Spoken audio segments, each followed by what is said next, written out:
channel Sarah Castro. Apa kabarnya semua teman-teman? Semoga dalam keadaan sehat walafiat ya. Di video kali ini aku mau sedikit sharing tentang bagaimana cara menidurkan anak dengan cepat. Untuk umur 2 tahun ya, karena kebetulan anakku saat ini umurnya 2 tahun setengah. Anak umur 2 tahun setengah itu kan lagi aktif-aktifnya, lagi banyak main dan susah banget buat nidurin mereka, apalagi kalau malam hari. Biasanya kalau untuk tidur siang agak mudah kalau si anak ini udah makan siang. Biasanya kalau habis makan siang kan agak ngantuk, jadi mereka agak mudah tidur siangnya. Oke, jadi aku punya beberapa step buat mamis yang kesulitan buat nidurin anaknya. Cara ini alhamdulillah cukup berhasil buat nidurin Sofia, baik untuk tidur siang ataupun tidur malam. Langsung aja ke langkah yang pertama.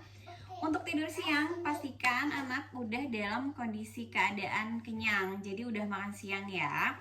Karena aku pernah coba, Sofia perutnya masih kosong karena waktu itu dia agak susah makan. Dan itu susah banget nidurinnya dia, butuh waktu berjam-jam. Tapi kalau misalkan dia udah makan, itu cepet banget dia tidurnya gitu. Karena ya kayak kita aja, habis makan kan suka ngantuk, kayak gitu. Kemudian untuk step yang kedua, jangan lupa mami kasih jangka waktu antara habis dia makan siang sampai jam waktu tidur dia. Aku biasanya maksimum tuh 1 jam kasih dia main-main habis makan siang. Kenapa? Karena ya penting untuk di digest dulu makanannya. Karena nggak bagus juga habis makan langsung ketidur. Itu bisa mengakibatkan anak kesedak ya. Aku udah pernah baca beberapa berita kalau misalkan terjadi hal yang tidak diinginkan kalau anak habis makan terus langsung tidur kayak gitu. Kemudian langkah yang ketiga, kalau anak mami sudah minum formula atau bisa juga UHT atau fresh milk, itu bisa mami siapin dulu sebelum masuk ke kamar. Bisa ditaruh di botol atau di cup atau di tempat yang anak mami suka kayak gitu. Untuk step yang keempat, pastikan kondisi ruangan dalam keadaan redup atau gelap.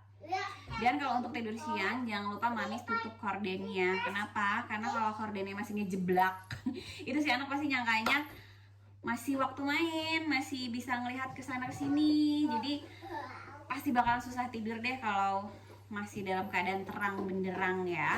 Dan kalau untuk malam, mamis bisa mencoba dengan matikan lampu secara total atau redup karena ada kan anak-anak yang takut sama gelap, jadi mungkin bisa dengan lampu redup.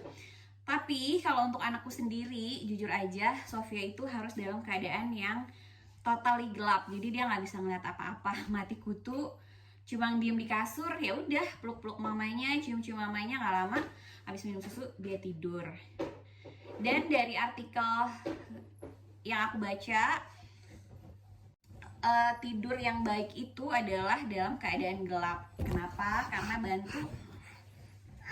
Karena kalau dalam keadaan terang benderang itu akan mengganggu kualitas tidur anak dan juga mengganggu metabolisme anaknya, seperti itu.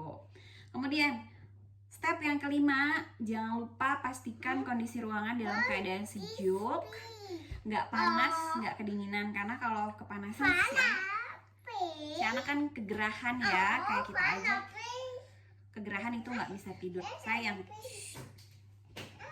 Dan kalaupun untuk kedinginan juga kasihan, si kecil kedinginan dan bakalan nggak nyaman juga buat dia.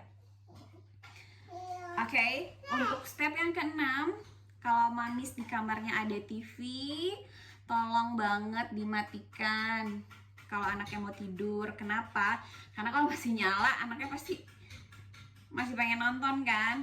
Dan yang paling penting kalau ada ayahnya di kamar, apalagi sekarang work from home, mungkin ayahnya lagi pengen istirahat, tiduran di kamar, tolong ayahnya hush hush, papa pergi dulu.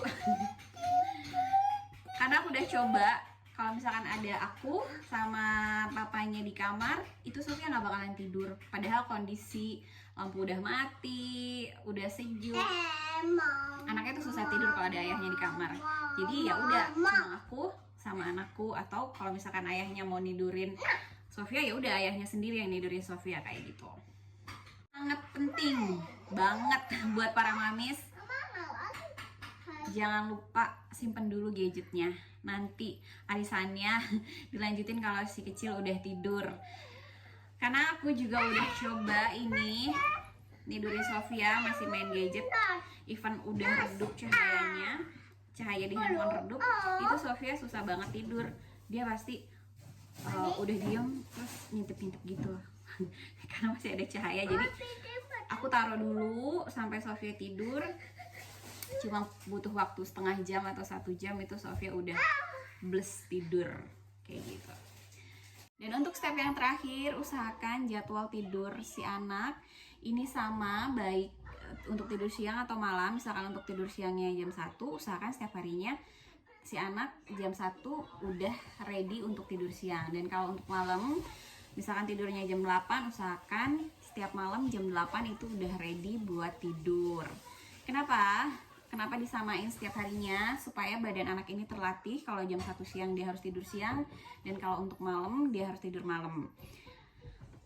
Kalau bisa juga jangan dimundurin waktu tidur siangnya ya mamis.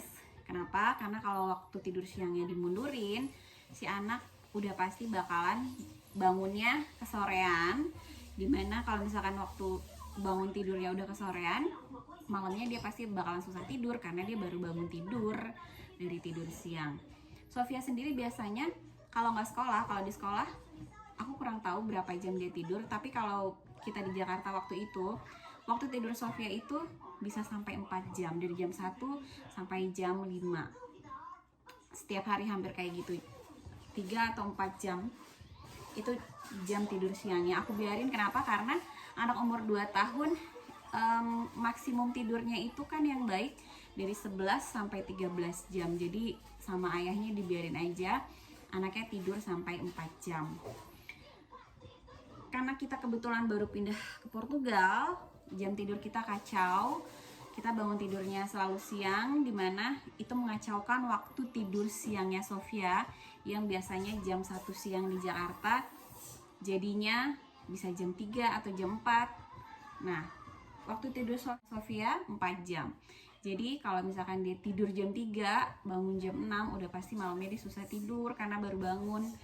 Dan aku lagi berusaha untuk mengembalikan waktu tidur Sofia yang normal. Alhamdulillah hari ini Sofia bangunnya udah lebih pagi dan tidur siangnya udah hampir kayak tidur di Jakarta. Semoga aja malam ini Sofia tidurnya lebih cepat, dan insya Allah dalam minggu ini tidur Sofia udah kembali normal kayak jam tidur kita di Jakarta. Teman-teman dan momis di luar sana yang punya cara jitu menidurkan anak dengan cepat, boleh share dan komen di kolom komentar. Aku dengan senang hati akan membacanya. Mungkin suatu saat nanti, dan aku yakin aku pasti butuh tips dari mamis. Kalau misalkan cara yang aku terapkan sekarang sama Sofia udah nggak berhasil, aku bisa nyontek cara mamis. Pastinya makasih banget buat teman-teman dan mamis di luar sana yang udah nonton video aku dari awal sampai akhir. Sampai ketemu di video selanjutnya ya. Makasih. Bye bye.